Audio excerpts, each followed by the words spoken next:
Moi, c'est pas du tout ce que j'ai eu envie de faire. Ce que j'ai eu envie de faire, c'est avoir le fil rouge suivant, le fil directeur suivant que j'essaie de tenir pendant tout le livre, qui est la question des routines enseignantes.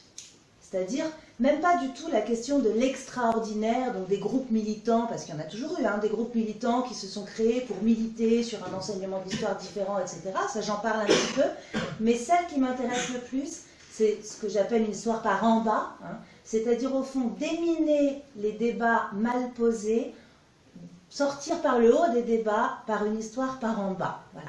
Donc déminer les débats mal posés en m'interrogeant sur ce que l'on sait des pratiques enseignantes et que moi j'appelle les routines enseignantes. Et s'il y a des enseignants ici, je pense qu'il y en a. Ce que j'appelle les routines enseignantes dans ma bouche n'est absolument pas du tout péjoratif, c'est absolument pas du tout disqualifiant, bien au contraire. Les routines enseignantes, c'est ce qui fait la saveur de notre quotidien. Ce sont ces jours où on a très envie et où ça marche, les jours où on a très envie où ça ne marche pas, les lendemains où on n'a pas du tout envie et où ça marche, et les lendemains où on n'a pas du tout envie et où ça ne marche pas, ce qui est assez logique et ça arrive assez fréquemment.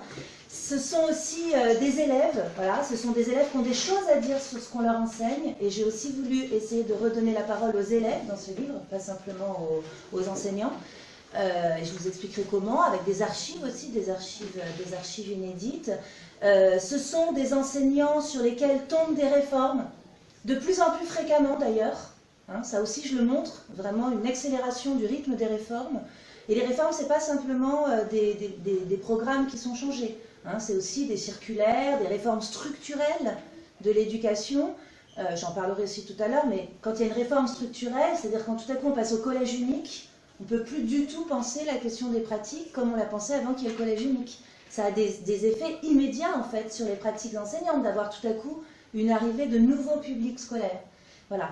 Donc j'ai voulu réfléchir un petit peu à tout ça et sortir complètement de ce que disait Greg, c'est-à-dire de ces gens qui confisquent l'enseignement de l'histoire.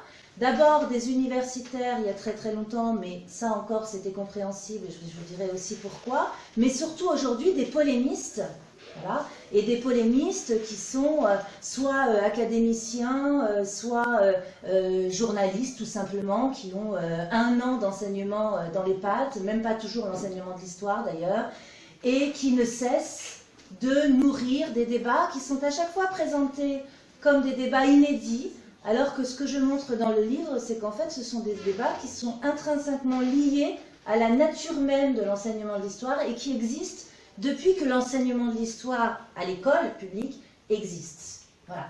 Donc ma manière de déminer, c'est de reprendre tout ça par en bas, c'est de redonner la parole à ceux qui pratiquent. Ça, c'est aussi quelque chose qu'on fait dans le collectif Aggiornamento, je l'ai fondé là-dessus, c'est de remettre la main sur son matériau de travail. C'était vraiment ça, voilà. Savoir de quoi on parle. Donc redonner la parole aux praticiens, redonner aussi la parole aux élèves et donner une visibilité grand public à des travaux historiques sur l'histoire de l'enseignement de l'histoire qui existent depuis très longtemps, qui sont extrêmement précieux et qui, pour la plupart, vont à l'encontre de tous les lieux communs sur l'enseignement de l'histoire.